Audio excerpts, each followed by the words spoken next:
tratar da pessoa do Espírito Santo, não é? E o capítulo 6 fala sobre conhecendo o Espírito Santo.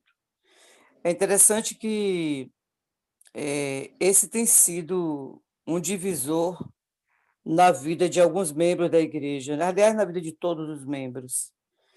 Infelizmente, algumas pessoas hoje, elas têm se afastado por falta de compreensão sobre a pessoa do Espírito Santo, elas têm se afastado do rol de membros e até fundado outras denominações, né? Por isso é que nós vamos orar nesse momento para entendermos a mensagem desta manhã, tá certo? Querido Deus e Pai, nós te agradecemos muito, Senhor Deus, pelo privilégio de podermos estar estudando todas as madrugadas. O que nós estamos aqui realmente é o que nós vamos fazer na eternidade. Nós vamos aprender cada vez mais a respeito do Senhor. Nós vamos, além de desfrutar da Tua presença, além de estarmos felizes para sempre, nós vamos continuar estudando. Aprender do Senhor é muito importante para nós, querido Deus. Isso preenche o nosso vazio, isso nos ajuda a entender que temos um Deus realmente maravilhoso, cuidadoso e que, humanamente falando, não é fácil entender o Senhor. Mas no nosso coração nós temos o desejo realmente de aprender a te amar, a compreender a tua vontade. Abençoa-nos neste momento, que o Espírito Santo que nós estamos estudando agora, ele venha nos ajudar a compreender cada mensagem, a nos aproximar do Senhor cada vez mais. Em nome de Jesus, amém. Amém. Bom, conhecendo o Espírito Santo, o autor, o pastor Ron Closet, ele diz o seguinte, que atualmente a maior parte da literatura sobre o Espírito Santo, mesmo entre nós adventistas do sétimo dia, se concentra apenas na obra e no ministério do Espírito Santo. Mas ele diz o seguinte, é muito perigoso você estudar a obra, é muito perigoso você estudar o ministério, se você não conhecer a pessoa. Então, ele vai trazendo nesse capítulo lições sobre a pessoa do Espírito Santo, certo? E aí ele diz o seguinte aqui, olha, por conta disso, da necessidade de conhecer a pessoa do Espírito Santo, é necessário saber quem ele é, porque se eu não sei quem é o Espírito Santo, como é que eu vou reconhecer a obra do Espírito Santo? Muitos cristãos, ele diz assim, concluem simplesmente que o Espírito Santo é uma essência de Deus e não um igual ao próprio Deus. E isso faz diferença. Entender que o Espírito Santo não é uma essência, entender que o Espírito Santo é Deus, faz diferença na nossa vida. Nós sabemos do perigo que é você ficar achando que o Espírito Santo é apenas uma essência de Deus. Então é necessário. Hoje nós vamos ler bastante, porque ele traz muita leitura bíblica, muita leitura da Bíblia mesmo, para falar sobre a pessoa do Espírito Santo, certo? Bom, o irmão Ron, ele diz assim, que sobre a pessoa do Espírito Santo não existe muita revelação. E aí ele cita a irmã White, quando ela diz assim, olha, não é essencial que sejamos capazes de definir exatamente o que seja o Espírito Santo. A natureza do Espírito Santo é um mistério. Os homens não a podem explicar porque o Senhor não nos revelou. Com relação a tais mistérios, demasiado profundas para o entendimento humano, o silêncio é ouro. Então, o que nós vamos aprender do Espírito Santo é o necessário para a nossa caminhada até a eternidade, certo? Até o céu, a Bíblia revela o suficiente para nós entendermos. E está escrito isso em Atos dos Apóstolos, nos capítulos 51 e 52. Vocês podem tomar nota e hoje, durante o dia, estudar o livro Atos dos Apóstolos, nos capítulos 51 e 52, certo? Bom, diante disso, né? Diante disso, Existem 3 perguntas. Primeira, o Espírito Santo é Deus? Segunda, o Espírito Santo é uma pessoa da Trindade? Terceiro, qual é a relação do Espírito com a Trindade? Nós vamos estudar as 2 primeiras perguntas hoje e amanhã nós vamos estudar a terceira. O Espírito Santo é Deus? O Espírito Santo é uma pessoa? Vamos estudar aqui o Espírito de Deus, por exemplo. O que está escrito, a evidência realmente do que está escrito, direta sobre a divindade do Espírito Santo, é limitada. Isso, sem dúvida, é a razão-chave de tantos crentes sinceros, infelizmente, não têm se convencido da divindade do Espírito Santo. Porém, Deus deixou evidências suficientes para nós entendermos que o Espírito Santo é Deus. Por isso que eu falei para vocês que nós vamos estudar um pouquinho mais a respeito dele, como está escrito na palavra de Deus. Vamos abrir Ananias 5, não é? Vamos abrir em Atos 5, sobre aquele relato de Ananias e Safira. Atos, no capítulo 5, a Bíblia, é bem conhecido esse versículo, né? A Bíblia deixa claro aí, a evidência maior aí é essa, não é? Então, nós vamos orar agora, realmente, para novamente orar, porque esse assunto exige oração. Querido Deus e Pai, mais uma vez, Senhor Deus, em nome de Jesus, entramos na Tua presença. A Tua palavra está aberta. Se ela está aberta, é a Tua boca aberta para falar. Que os nossos ouvidos possam estar abertos à Tua palavra que está aberta. Que nosso coração possa estar aberto para receber a Tua mensagem. Nós oramos em nome de Jesus. Amém. A Bíblia diz o seguinte, quando Pedro, no capítulo 5, no verso 13, ele diz, então disse Pedro, sobre aquela propriedade que Ananias vendeu, mas a esposa, e eles mentiram, né, dizendo que doaram todo o dinheiro, e eles não tinham doado. Aí Pedro diz, Ananias, por que encheu Satanás o teu coração para que mentisses ao Espírito Santo, reservando parte do valor do campo, conservando, porém, não seria teu, e vendido não estaria em teu poder? Como, pois, assentaste no coração este desígnio, não mentiste aos homens, mas a Deus, né? Então, aí deixa bem claro a quem foi que Ananias mentiu. Ele mentiu ao Espírito Santo quando é dito para ele, você mentiu a Deus, você mentiu ao Espírito Santo. Deixa claro aqui nos versos 3 e 4, certo? Outro exemplo, isso aqui se chama, o pastor Ron, ele fala sobre expressões intercambiáveis. Essas expressões intercambiáveis, eu estava pesquisando no dicionário, são expressões de permuta, né? Então, quando ele fala em Deus, ele fala em Espírito Santo. Ele diz aqui, um outro exemplo de expressão intercambiável é a frase de Paulo em 1 Coríntios 3 e 1 Coríntios 6, onde ele diz assim, não sabeis que sois santuário de Deus e que o Espírito de Deus habita em vós, percebe? Aí ele diz depois, acaso não sabeis que o vosso corpo é santuário do Espírito Santo? Olha aí, lá em cima ele diz, não sabeis que sois santuário de Deus e que o Espírito de Deus habita em vós? E cá ele diz aqui no 1 Coríntios 6,19, não sabeis que o vosso corpo é santuário do Espírito Santo que está em vós, o qual tendes da parte de Deus? Aí Paulo usa o santuário de Deus e o santuário do Espírito Santo com o mesmo sentido. O Espírito Santo não é mero espírito, disse Martinho Lutero. Uma criatura, por exemplo, ou algo à parte de Deus e ainda assim dado aos homens por ele, ou meramente a obra que Deus executa em nosso coração. De fato, ele é um espírito que em si mesmo é Deus em essência. Certo? Então, Martinho Lutero também está dizendo que o Espírito Santo não é apenas um espírito, mas ele é Deus em essência. Jesus também usou as palavras de Deus e Espírito Santo de modo intercambiável quando ele, naquele encontro com Nicodemos, à noite, quando ele fez referência à probabilidade de um novo nascimento pelo Espírito, né? Uma referência comum à salvação, embora o discípulo secreto considerasse isso impossível, nascer de novo. Nicodemos disse para Jesus: como é que eu posso nascer de novo?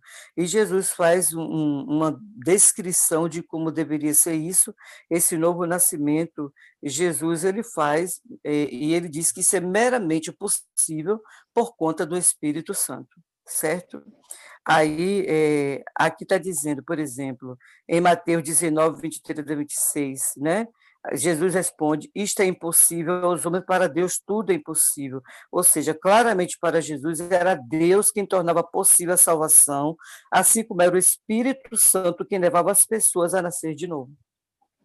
Então, existe realmente uma união, uma trindade trabalhando em favor da salvação do homem, da minha e da sua salvação. Porque ele diz assim: é o Espírito Santo que tem a capacidade de produzir a convicção do pecado, da justiça e do juízo. Então, papéis diferentes, mas unidos em propósito. No livro de Hebreus 9,14, eu queria que vocês abrissem também Hebreus 9,14, encontramos a única referência bíblica ao Espírito eterno, ou seja, sobre a eternidade do Espírito Santo, né? A Bíblia diz assim, Hebreus 9,14: muito mais o sangue de Cristo, que pelo Espírito eterno a si mesmo se ofereceu sem mácula a Deus. Está vendo? A eternidade do Espírito Santo, que é um atributo da divindade, a eternidade, da Trindade, que é a eternidade, certo?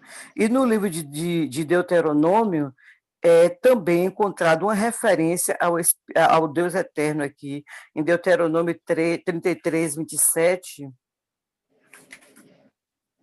Vamos aqui abrir Deuteronômio 3, 33, 27. A Bíblia diz aqui o seguinte: o Deus eterno é a tua habitação, e por baixo de ti estende os braços eternos. Ou seja, nós temos um Deus eterno, em Hebreus, novamente, o Espírito eterno. Então, estamos vendo aqui realmente a pergunta número 1, né? O Espírito Santo é Deus? Bom, o Pai é eterno, o Filho é eterno, o Espírito Santo é eterno. Qual foi o capítulo, Angélica, que você mencionou, Deuteronômio? Deuteronômio 33, 27 e Hebreus 9, 14. É o que ele chama de expressões intercambiáveis, certo? Aqui você está tratando de Deus o Pai, de Deus o Filho, de Deus o Espírito Santo, tá bom? Então, aqui nesse caso, em Hebreus 9, 14, está falando de Espírito Eterno. Em Deuteronômio 33, 27, está falando de Deus Eterno. Bom, a continuidade aqui, por exemplo, também sabemos que somente Deus pode trazer os mortos à vida. E aí, João 5, 25 e 28 diz o seguinte: em verdade vos digo que vem a hora e já chegou, em que os mortos ouvirão a voz do Filho de Deus, e os que a ouvirem viverão. Todos os que se acham nos túmulos ouvirão a sua voz e sairão. A pergunta é a seguinte: sobre qual base pode Cristo chamar os mortos à vida? E ele responde: assim como o Pai tem vida em si mesmo, também concedeu ao Filho ter vida em si mesmo. Poucos anos mais tarde, aí Paulo ecoou as palavras de Cristo quando escreveu em Romanos 8:11: se habita em vós o Espírito daquele que ressuscitou Jesus dentre os mortos, esse mesmo que ressuscitou a Cristo Jesus dentre os mortos, vivificará também o vosso corpo mortal.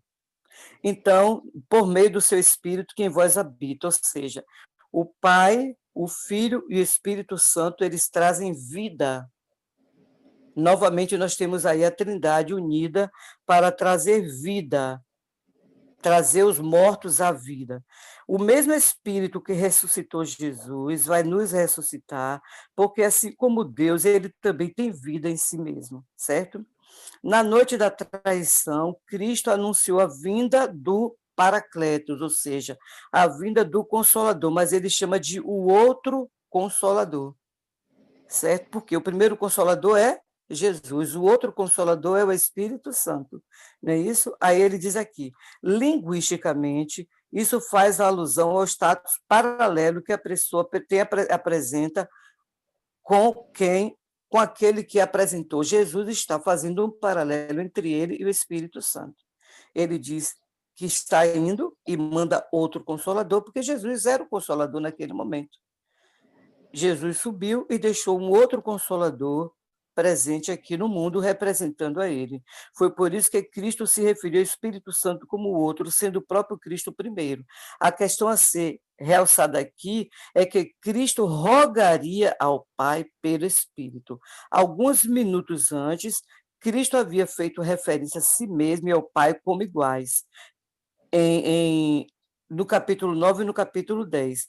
No verso 9 e no verso 10. Se o Consolador é igual ou paralelo ao Filho, e o Filho é igual ao Pai, ou um com ele, por conseguinte, o Consolador, ou Espírito Santo, é igual ao Pai. Então, a gente precisa ler realmente o livro de João aí, no capítulo 14, é bom ler, quando Jesus está tratando do Espírito Santo, a gente lê, porque Jesus faz as mesmas referências que Jesus faz ao Pai, ele faz a ele mesmo e ele faz ao Espírito Santo, certo? Como iguais. Ele faz referência ao Pai, ao Filho e ao Espírito Santo como iguais, tá certo? Então, essa é a primeira parte. O Espírito Santo é Deus, né? Então, nós temos aí evidências bíblicas, apesar de não serem muitas, mas suficientes para saber que o Espírito Santo é Deus, que ele atua junto com o Pai e com o Filho na conversão do ser humano, em trazer os mortos à vida. O Espírito Santo trabalha junto com o Pai e o Espírito, cada qual dentro do seu papel. Agora, atributos divinos do Espírito Santo, mais uma evidência de que ele é Deus. Por exemplo, o Espírito Santo possui atributos pertencentes somente a Deus. Ele é onipresente. A Bíblia diz assim: para onde me ausentarei do teu Espírito?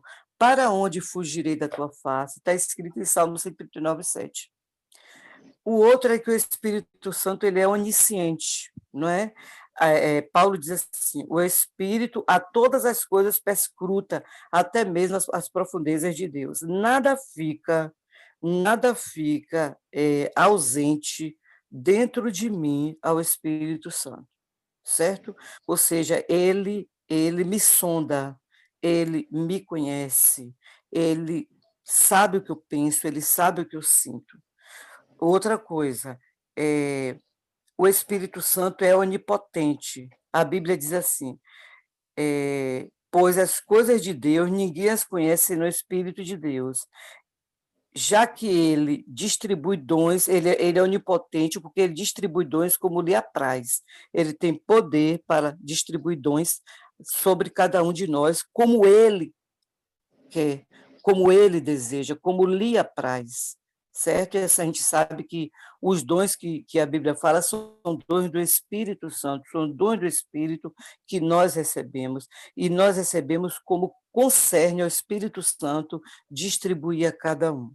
Por fim, as Escrituras também mencionam 3 membros da Trindade igualando-os em natureza e posição, embora não em função. Então, aqui está falando, por exemplo, da fórmula do batismo, né? Quando a Bíblia diz assim, que sereis batizados em nome do Pai, do Filho e do Espírito Santo. E aí diz assim, olha, a fórmula realça um nome no singular, não 3 diferentes, apresentando cada um deles, e todo da mesma substância ou natureza que os outros. Ele diz, e sereis batizados em nome do Pai, do Filho e do Espírito Santo, certo? Bom, segundo Coríntios 13, 13, existe uma bênção apostólica, também revelando o Deus triuno, a graça do Senhor Jesus Cristo, o amor de Deus e a comunhão do Espírito Santo sejam com todos vós. E a lição sobre os dons espirituais dadas por Paulo também trata da mesma questão quando ele diz: os dons são diversos, mas o Espírito é o mesmo. Há diversidade nos serviços, mas o Senhor é o mesmo. Há diversidade nas realizações, mas o mesmo Deus é que opera tudo em todos. Então, nós temos o suficiente nesse momento para passarmos agora a nossa vida entendendo que o Espírito Santo é Deus, que o Espírito Santo é uma pessoa da Trindade. Agora vamos falar sobre essa pessoa, né? Falando sobre a personalidade do Espírito Santo. E o Espírito Santo como pessoa, o que é que eu tenho que aprender sobre isso? Ele diz assim, olha, a personalidade do Espírito era um conceito sobre o qual os pioneiros adventistas debatiam junto com ponto de vista antitrinitarianos. Alguns achavam que o Espírito Santo era menos do que uma pessoa. Então, Uriah Smith, por exemplo, durante algum tempo, ele, como secretário da Associação Geral, em 1981, ele descreveu o Espírito Santo como aquela divina e misteriosa emanação pela qual eles, o Pai e o Filho, levam avante sua grande e infinita obra. Um ano antes, ele havia descrito o Espírito como uma divina influência e não a pessoa como o Pai e o Filho. Ou seja, aí ele diz assim, tudo isso, porém, mudou pela década de 1890, quando Ellen White insistiu na definição do Espírito Santo como a terceira pessoa da Trindade. Então, irmãos, essa questão da discussão sobre o Espírito Santo não é nova, não é? Porém, naquela época, ele não tinha uma luz suficiente como nós temos hoje. E nós precisamos entender, como Igreja de Deus hoje, dos últimos dias, não cabe mais à Igreja estar aqui discutindo sobre a pessoa do Espírito Santo como se ele fosse inferior ao Pai e ao Filho. Até porque, como nós já lemos aqui, se eu fico diminuindo o Espírito Santo, eu perco a possibilidade de crescer espiritualmente. Como a própria Bíblia diz, é ele que me convence do pecado, da justiça e do juízo. Se a pessoa do Espírito Santo não tem convencimento, então eu vou continuar ignorante espiritualmente e eu termino perdendo minha salvação, certo? Aí ele diz aqui, olha, por vezes as pessoas consideram o Espírito Santo como energia, já ouvimos demais sobre isso, porque o gênero neutro para espírito, para a palavra espírito, no original grego, pneuma, contribui para isso. Contudo, quando João, discípulo amado, registrou as palavras de Jesus, ele usou o pronome masculino ekeinos, ele, para se referir ao Espírito Santo, ou seja, ele usou o pronome ele para se referir ao Espírito Santo. Ele significa uma pessoa, vocês sabem muito bem, nós sabemos muito bem que ele é um pronome que substitui nome. Nome que tem é pessoa, certo? Angélica, Mário é ele. interessante, É o quê, Mário? interessante que ele aqui está no masculino, né? Exato, e ele está no masculino, porque, inclusive, você falou uma coisa certa, porque alguém estava sugerindo outro dia sobre a questão de ela também, né? Você falou bem agora, é ele, o Ô, Espírito Santo é ele, né? deixa eu dar um Ele pitaco, é o deixa eu dar quê? um É o pitaco quê? também. Deixa eu dar um pitaco também aqui, Maria Angélica. Pode Fica à dar. vontade. O que chama atenção aqui é porque ele usa um pronome pessoal. Ele é Isso. pronome pessoal. E você sabe, assim como no inglês, no grego, diferentemente do português, quando você usa o pronome ele, você não se refere a uma coisa, a um animal. O ekeinos é para se Isso, referir a uma pessoa, ok? isso é o que eu estava falando Mas agora. no Ele inglês, é pronome, no é inglês você colocado no tem. lugar do nome. Exato. No inglês, quando você vai se referir a uma outra coisa que não seja pessoa, você não usa his, você usa it, ok? Uhum. Assim no grego também. Quando você vai usar para um animal, para uma coisa, você usa um outro pronome. Keinos é usado para pessoas. Pronto, muito bem. Valeu, pastor. Valeu. Valeu, muito bom. E aqui, novamente, em relação a esse pronome, né? Aqui, vamos aqui, a Bíblia diz assim, quando, porém, vier o Espírito da verdade, ele vos guiará a toda a verdade. Vocês percebem a importância do Espírito Santo, da pessoa do Espírito Santo? É ele que me guia a verdade, ele me glorificará, ou seja, o Espírito Santo glorificará a Jesus, o Espírito da verdade, que o mundo não pode receber, porque não o vê. Olha novamente esse o aqui, olha, esse o mundo não pode receber, porque não o vê. Isso aqui é um pronome. Isso aqui é substituindo a pessoa, porque o mundo não pode ver o Espírito Santo, nem o conhece, o mundo, mas a Bíblia diz que nós o vemos e o conhecemos, que ele habita conosco e estará em nós. É assim que a Bíblia diz. Então, a Bíblia diz que o povo de Deus conhece o Espírito Santo, porque ele habita em nós e ele estará em nós. Então, é mais um motivo para nós não ficarmos discutindo esse assunto, entristecendo o Espírito Santo e se afastando, né? E nos afastando da comunhão de Deus por conta, às vezes, de ficar discutindo muito sobre esse assunto. Mas ainda, ele diz aqui, no entanto, aqui, e como nenhum erro... Não, a Bíblia também identifica no Espírito Santo diversos atributos, nós estamos falando da pessoa, então a Bíblia também identifica o Ô, Espírito Santo com Angélica, diversas características, fale. você ia falando uma coisa que é importante. Eu gostaria que você voltasse ao que você ia falar, porque isso é interessante do ponto de vista linguístico que você colocou aí. Você ia lendo, o texto você avançou, mas ele fala o seguinte, que aí no livro, no final desse parágrafo, que o que aconteceu para João usar o pronome ele para o Espírito Santo? Foi um erro gramatical? Será que João não conhecia? Ou ele chamou o Espírito Santo propositalmente de pessoa? Né? Então, aí o autor chama Sim, atenção sim. desse detalhe linguístico. Mas aí você ia além desse texto. Como Aí não... aqui a lição diz que João, ele deve ter feito isso de propósito, para deixar claro que Jesus se referia a uma pessoa e não a uma coisa. Foi Porque o que ele não você comete falou o aí mesmo antes, erro, né? ele não comete o mesmo erro no restante do livro. Ou seja, ele não volta a usar o pronome para uma pessoa em uma coisa que não fosse pessoa. Né? Se fosse um erro gramatical, ele teria continuado com esse erro, mas não, ele só acontece aí. Isso, Então não foi erro, isso isso, indica que João fez isso de propósito. isso. Então, isso aqui em se tratando do pronome no lugar do nome sobre a pessoa do Espírito Santo. Agora nós vamos falar um pouquinho sobre outros atributos, né, de apenas de pessoas. Por exemplo, o Espírito Santo exerce sua vontade.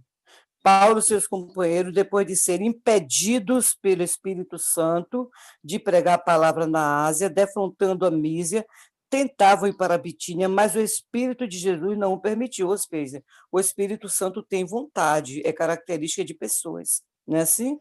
Que ter vontade é uma característica de um ser pessoal. Em 1 Coríntios 12 diz aqui, após a menção a vários dons do Espírito, lemos que um só e o mesmo Espírito realiza todas estas coisas, distribuindo-as como lhe apraz a cada um individualmente. Ou seja, de acordo com a sua vontade, ele distribui a cada um individualmente. Também se diz que o Espírito Santo tem mente, né? Paulo nos lembra que aquele que sonda os corações sabe qual é a mente do Espírito. Quem é que tem a mente senão uma pessoa? Não é isso? O Espírito usa essa mente para interceder em nosso favor. O mesmo Espírito intercede por nós sobremaneira com gemidos inexprimíveis, certo? Então, quando ele diz aqui com gemidos inexprimíveis, significa que quem é que sente isso é uma pessoa, certo? Como só pessoas podem fazer, o Espírito também dá instruções. O livro de Apocalipse, por exemplo, afirma, né? Ora, o tempo todo a Bíblia diz assim, a Bíblia no livro de Apocalipse diz assim, quem tem ouvidos, ouça o que o Espírito diz às igrejas.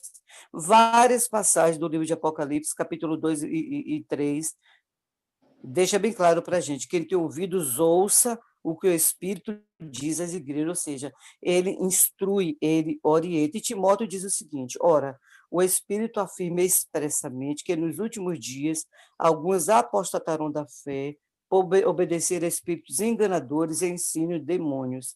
Neemias também relembrou o modo como Deus havia concedido a Israel seu bom espírito para os ensinar. Então, do Espírito Santo também nós somos ensinados por ele, tá bom? Outra característica adicional, por exemplo, é o fato de o Espírito Santo ter sentimento, né? Aqui, por exemplo, quando fala não entristecer o Espírito Santo de Deus, e Isaías também, eu nunca nem tinha lido assim, mas achei interessante Isaías 63:10, né? Que a Bíblia fala quando ele diz assim, que o povo de Deus, eles foram rebeldes e contristaram o seu Espírito Santo. Isaías 63:10, ou seja, mexeram com o sentimento do Espírito Santo. Então, quem tem sentimento é uma pessoa. O Espírito também exerce influência. Paulo garante que ninguém pode dizer Senhor Jesus senão pelo Espírito Santo. Aliás, nós estamos aqui hoje pela madrugada pela influência de quem? Pela influência do Espírito Santo, não é isso? Se não fosse a influência do Espírito Santo, continuaríamos dormindo. Aquele sentimento que me traz desejo de acordar não é normal. Ele é uma influência do Espírito Santo de Deus no nosso coração. Finalmente, né? Finalmente, nós temos aí 3 evidências da Trindade, 3 evidências. João 3,16, João 13:1 e Romanos, no capítulo 5, no verso 5. João 3,16, ele diz assim: porque Deus amou o mundo de tal maneira que deu seu Filho unigênito para que todo aquele que nele crê não pereça, mas tenha vida eterna. O amor de Deus, né? O Pai. João 13:1 diz assim: ora, antes da festa da Páscoa, sabendo Jesus que era chegada a sua hora de passar deste mundo para o Pai, tendo amado os seus que estavam no mundo, amou-os até o fim. Estamos falando de amor. O Pai ama, aqui, o Pai ama, porque Deus amou muito a maneira. O Filho ama, quando ele diz aqui, tendo amado os seus que estavam no mundo, amou-os até o fim. E o Espírito Santo também ama, Romanos 15:30. Vamos fechar aqui com Romanos 15, no verso 30, quando a Bíblia diz aqui: rogo-os, pois, irmãos, por nosso Senhor Jesus Cristo, também pelo amor do Espírito, que lutei juntamente comigo nas orações a Deus a meu favor. É justamente o que nós estamos encerrando aqui, né? Falando sobre sentimento. O sentimento do Espírito Santo é o mesmo sentimento de Deus, é o mesmo sentimento do Filho, o amor. Romanos 15, Né? quanto, Angélica? É o 15, quê? quanto? É o quê? Romanos 15, quanto? Romanos 15, verso 30. Certo? Então, eu creio que nessa manhã nós temos o suficiente sobre a pessoa do Espírito Santo, nós temos suficiente sobre a divindade do Espírito Santo, e amanhã vai ser estudado sobre a Trindade, Espírito Santo e a Trindade, certo? Mas vai ser sempre um assunto que precisamos orar para compreender e aceitar. E ter cuidado também, inclusive, precisamos estar embasados, por isso que eu disse que a Bíblia ia ser muito estudada, não é isso? E foi realmente muito lida hoje, precisamos estar bem embasados, até para quando alguém na própria igreja vier questionando sobre isso, certo? É uma maneira de nós, como eles disseram aqui, infelizmente, algumas pessoas, até pessoas boas, pessoas sinceras, ao longo do tempo, às vezes elas vão perdendo de vista essa pessoa, essa visão a respeito do Espírito Santo, e se você perde de vista, você se afasta dos caminhos de Deus. Como nós queremos continuar firmes, nós precisamos realmente do Espírito Santo habitando em nós, atuando em nós, e nós entendendo realmente o papel dele na nossa vida. Que Deus nos abençoe. Amém. Amém. Angélica, ainda tem uma outra coisa que eu acho interessante. A Bíblia diz que o próprio Senhor diz que há perdão para pecados contra o Pai, contra o Filho. Mas contra o Espírito Santo, quando se peca, como é que se pode? Como é que o Espírito Santo não é Deus, quer dizer, até se eu posso pecar contra ele? O Espírito Santo é Deus de forma bem clara, né? Se eu tenho dúvidas, queridos, a dúvida surge no coração em relação à questão do Espírito Santo, devemos buscar conhecimentos, esclarecimentos de quem realmente pode nos ajudar. Eu tive, pastor, Exatamente. observando, eu fui fazer uma pesquisa na internet. A internet, ela pode ser uma desgraça na vida do crente, se ele não souber usar, viu? Você vai na internet pesquisar sobre o Espírito Santo, pastor, você acha tanta heresia. Gente, se você não tomar cuidado, você vai nesse vento de doutrina aí. É É muita verdade. bobagem, É muita verdade. coisa. Então, Hoje nós podemos ver aqui, através da explanação de Angélica, que ela citou vários textos, está gravado, né? Essa mensagem foi gravada. Você pode depois ouvir com mais atenção, anotar os textos, anote e coloque na sua Bíblia, porque você vai encontrar pessoas com esses questionamentos, e com esses textos você pode ajudar essas pessoas a esclarecer suas dúvidas. Pastor Robson, você ia falar? Pode falar. Não, não, Ô, foi muito Mário, bom. e aí... Oi, pode falar, Robson. Fazendo a maneira, o livro é muito esclarecedor e a Angélica assim apresentou no ponto aquilo que realmente o pastor Ron colocou aí. Então, nós temos as evidências, né, a respeito da personalidade do Espírito Santo. Então, não tem por que duvidar se a Bíblia é clara em mostrar aí que as várias características, como nós lemos, de uma pessoa ao se referir ao Espírito Santo. Um fator que tem atrapalhado muita gente é porque muitos irmãos, principalmente, eles começam a colocar o Espírito Santo como um instrumento, aquilo que você pode usar. Na verdade, nós não usamos o Espírito Santo, né? Surgiram movimentos que começaram a ter essa visão de que usa o Espírito Santo, que o Espírito Santo não, nós somos os instrumentos, o Espírito Santo é que nos usa, né? Então, a gente precisa ter Isso. essa ideia de que nós é que somos os instrumentos, o Espírito Santo é quem é Deus, é quem ele que comanda. E o livro de Atos deixa isso muito claro, né? O livro de Atos mostra claramente o Espírito Santo trabalhando através da igreja. É o Espírito Santo quem conduzia o processo ali. Pastor Robson, tem uma Tem uma pergunta aqui. pergunta aí, Mário. Mário, alguém colocou assim, Pergunta. quando é que pecamos contra o Espírito Santo? Né? Isso, Simone Eu já Page posso fizeram dar, uma pergunta. eu acho que Robson seria uma pessoa ideal para dizer isso, mas eu já posso até, por exemplo, adiantar. Quando é que eu peco contra o Espírito Santo, por exemplo? Só o fato de eu não querer saber, não querer entender que o Espírito Santo é Deus, eu estou diminuindo o Espírito Santo dele, a possibilidade dele me convencer do pecado, da justiça e do juízo, ou seja, eu estou tirando dele essa possibilidade, e isso já é um pecado contra o Espírito Santo. Diminuir o Espírito Santo diante de Deus, o Pai, diante de Deus, o Filho, já tira essa possibilidade da minha conversão, do meu convencimento, certo? Diga, Isso já é o pastor, pode pecado contra o falar. Espírito Santo, mas Robson pode falar também melhor. Veja, a Bíblia apresenta o pecado do Espírito Santo como resistência à sua voz, né? Ou seja, quando você resiste à voz do Espírito, quando a verdade está falando ao seu coração e você não aceita, você endurece o coração, você não se arrepende dos seus pecados, você não busca Deus. Então, quer dizer, quando a pessoa resiste à ação do Espírito, porque o Espírito Santo é o agente de salvação.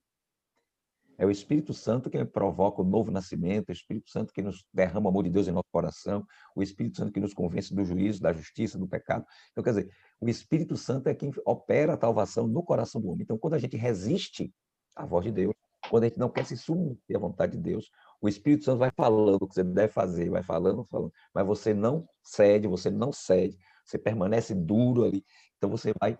Aí é o pecado do Espírito, ao ponto de você não ouvir mais. Quando é que a pessoa cometeu o pecado do Espírito Santo? Quando ela não ouve mais a voz do Espírito Santo. Ela não tem mais nenhum desejo de arrependimento. Ela não é mais Isso. convencida de pecado. Então, ela acabou. O Espírito não fala mais ao coração. Aí, se não há perdão, não há salvação. Ok. Isso é muito sério, viu, gente? Se você cometeu um pecado, seja ele qual for, e não sentir nada, amigo, corra para o Calvário, que a coisa está feia. Como é que você faz algo triste, vergonhoso e não sente nada, não é? Um palavrão, um desvio de conduta e não sente nada, pastor. Alguém que faz algo assim e não sente nada, ele está muito, mas muito longe do Espírito Santo. Ele já, com certeza, deve ter cometido pecado contra o Espírito Santo. Então, tem que correr rápido para o Calvário, tem que voltar rápido para Cristo, pedir misericórdia, confessar. Diga, pastor. Ô Mário, eu só vou dizer o seguinte, como é que a pessoa sabe? Quando você está preocupado com isso, significa que o Espírito Santo ainda fala no seu coração. Exato, Se você está exato. preocupado, se cometeu, se não cometeu, se você está preocupado, isso indica que o Espírito Santo ainda fala. Porque a pessoa que já pecou com o Espírito Santo, ela não tem nenhum sentimento disso, não. Ela não está preocupada com isso mais, não. Ela nem liga. É verdade, pastor. E outra coisa, olha, nós conhecemos pessoas que, infelizmente, passaram anos e anos na igreja e começaram a discutir sobre esse assunto, sobre a pessoa do Espírito Santo, não aceitando a pessoa do Espírito Santo, e elas se afastaram, às vezes vão fundar outra igreja. Isso é um perigo, toma cuidado com essas pessoas, não fiquem dando ouvidos, estudem a Bíblia. Eu vou tirar foto desse capítulo, vou colocar aí no grupo a foto do livro, quem não tem o livro, né? A foto desse Boa, capítulo boa, 6. Vamos, porque boa. ele está muito embasado na Bíblia. É como o Mário falou, nós não precisamos da internet para aprender assunto nenhum. Nós precisamos orar, estudar a Bíblia, o Espírito de Profecia e a literatura da Igreja Adventista. Nós temos alimento suficiente para isso, para não perdermos de vista as bênçãos de Deus, as orientações de Deus necessárias para a nossa caminhada. Amém.